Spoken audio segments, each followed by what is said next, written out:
Uma das formas mais comuns ao mesclar elementos é utilizarmos os blend modes, ou os modos de sobreposição.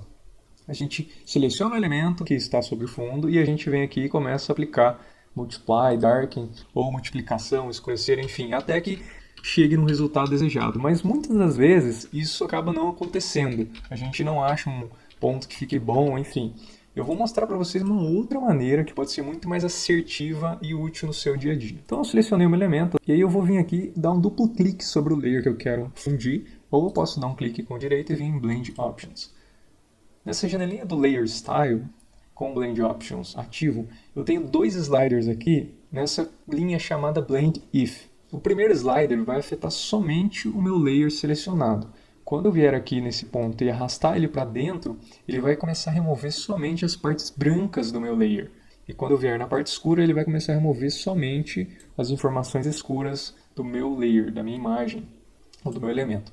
Mas o que importa pra gente aqui é esse slider de baixo. O que o slider de baixo vai fazer? Ele vai sobrepor os tons que estão embaixo no layer de cima. Ou seja, é como se ele criasse um mapa e extraísse as informações claras e escuras do seu layer. Por exemplo, quando eu arrasto essa chavinha para dentro, ele começa a subtrair as informações claras do layer de fundo do meu layer principal. Ou seja, quando eu trouxer o escuro para cá, ele vai fazer o mesmo efeito. Mas se eu aproximar aqui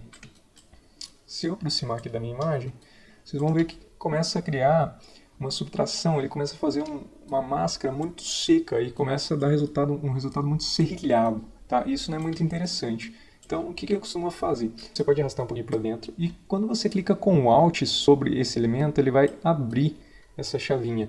E aí ele vai começar a fazer uma transição muito mais suave. Vejam só o resultado, que interessante, olha que massa. Eu vou trazer um pouquinho para cá agora o branco. Olha que interessante. Então eu consigo ter transições mais suaves. Olha só o resultado aqui interessante que começou a ficar. E aí você pode ir trabalhando, pode arrastar mais aqui para ter uma subtração maior dos tons pretos, os tons claros também. Isso aqui é uma edição não destrutiva, então você pode a qualquer momento zerar ele, começar de novo, enfim. Olha que interessante. Mas Lucas, eu posso utilizar o Blend Mode com esse modo do Blend If? Sim, eu costumo utilizar às vezes até os dois juntos. Vou dar um exemplo na prática para vocês. Então, a mesma imagem, eu tenho um fundo de tijolinho branco aqui, tá? Vou lá, Blend Options. Vou aqui subtrair um pouco dos brancos aqui. Vou subtrair um pouco também dos tons mais escuros. Legal. Então eu posso utilizar um modo de mesclagem como Multiply, por exemplo, que vai me dar um resultado muito mais realístico do que apenas utilizar o Blend If. Olha a diferença. Realçando mais os tons das sombras ali dos blocos. Mais um exemplo aí para vocês na prática. Tem esse fundo aqui com bastante textura, né? Uma parede ali uma parede bem desgastada. Então novamente eu venho em Blend Options. Vou subtrair os tons claros. Ele começou a remover aqui os tons claros. Depois eu vou tirar mais um pouquinho aqui desse. E aí eu vou trazer mais o escuro para cá. Lembrando, esse slider ele vai realçar os tons do layer de baixo, tá? Não é o layer, não é apenas do layer. Se a gente quiser remover do layer, a gente vai trabalhar esse slider aqui, tá? Vou trazer um pouquinho para cá. Detalhe, o mais legal dessa função é que quando eu arrasto, eu consigo manter as informações que estão no layer inferior, ou seja, no meu background.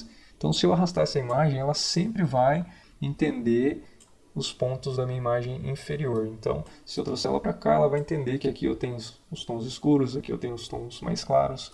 E é isso aí, pessoal. Espero que tenha ajudado vocês. Valeu!